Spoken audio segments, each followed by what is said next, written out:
Sister Sylvia, some pregnant women I know, the first trimester, they have these bitters prepared for them by their grandparents or their in-laws. And some of them give the excuse of when they take it, they get appetite to eat because during the first trimester, because of the persistent vomiting, they don't have appetite for food. So when they take one tot of these mixtures, they are able to eat very well. I want you to look into that camera and tell them something for me. No. Pregnancy with alcohol, smoking, they are all social risk. So my dear pregnant women, when we are pregnant or when you see that you have conceived, anything that has to do with alcohol, smoking, and even medications that are not prescribed by your midwife or your doctor should not be consumed. It can have so many effects on the unborn baby. The first trimester is when the baby forms, and at that stage it is very critical for you, the mother, and also the developing fetus, because some of the things are not supposed to travel to the baby, like the alcohol, the cigarettes or other things that people take in, and even the concoctions that they prepare for them. When it crosses the placenta, it goes direct to the baby.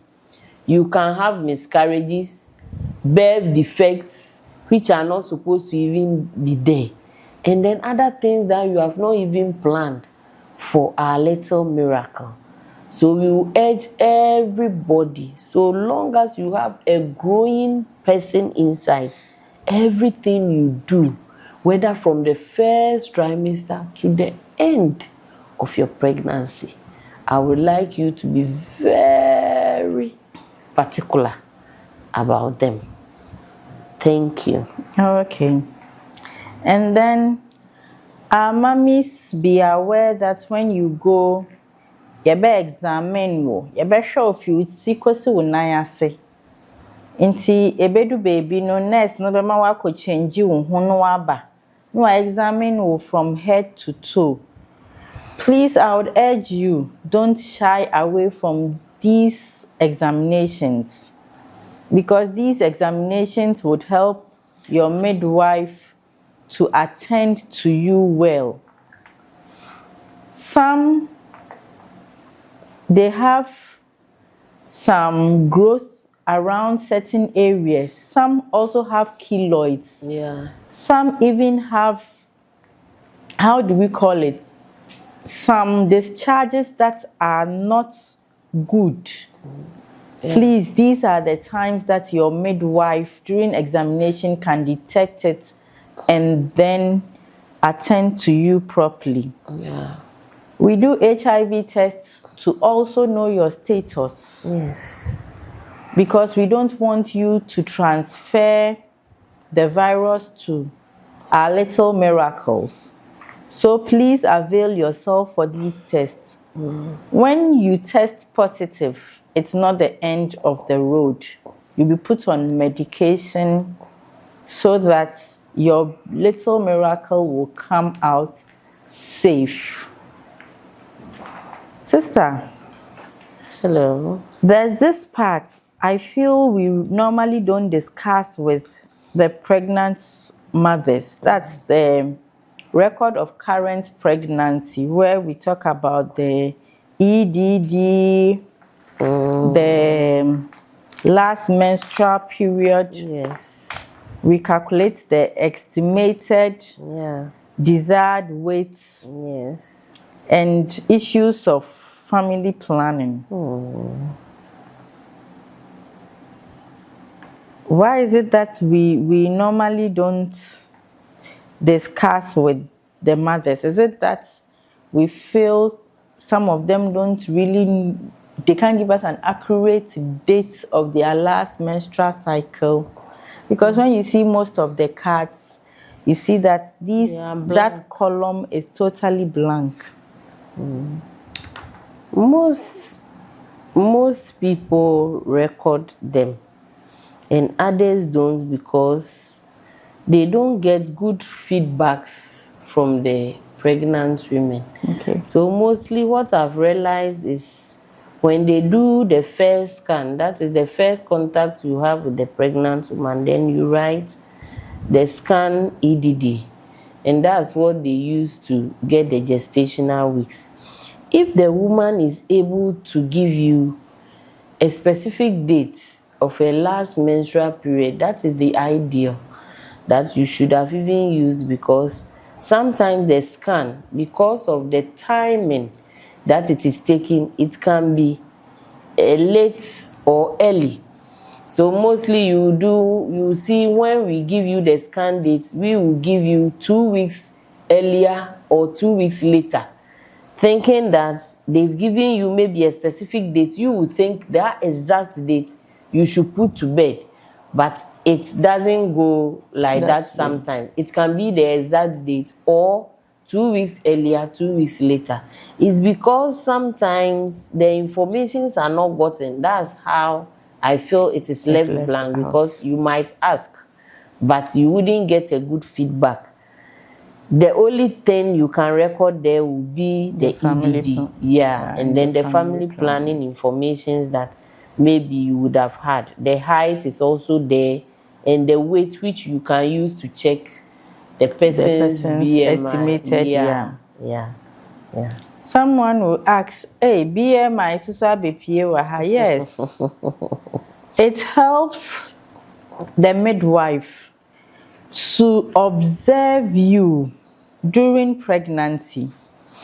If after estimating your desired weight for your pregnancy or estimated desired weight, as you come every month or every 2 months, she's able to estimate if your baby is growing big and the need for certain tests to be done. So the weight that we check every time you come to antenatal, it's not that we just want to see you stand on our scales.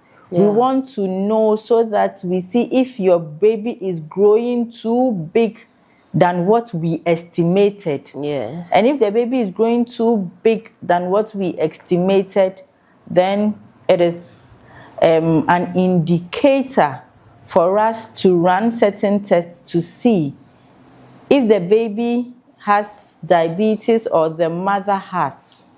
Then we will take decision on that. To do. If your weight is also reducing, it tells us that the child is having growth restrictions in there, and that we have to work on that. So please, the BMIs that we are checking, it's not that we are wasting your time. Some people complain when we come for antenatal, we spend like 3 or 4 hours here. No. Please, mothers, as we are having these big conversations because of our little miracles, I would urge you to have patience when you go to antenatal clinics so that the midwives can help you to have a safe delivery. This is Konak Media TV, streaming on all social media platforms. And we are here having big conversations about our little miracles. Sister, let's continue. From there, where do we go to? We go to our investigations. Investigations as in labs. Okay. Our blood groups, our type, our hepatitis, our sickling. We have something like GCPD, then the HIV and the syphilis. Then we take in anti-malaria medications. No, anti-malaria, no, they do BF for malaria, BF for malaria, And then they repeat the HIV test also At 34 at 34 weeks. Okay. Yeah, and then the HBs too are repeated. That is twice, 28 weeks and then 36.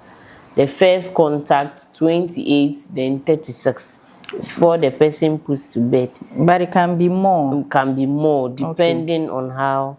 Then we have our urine and then our stool checks. Okay. Also, that is for the labs, and they are very, very important.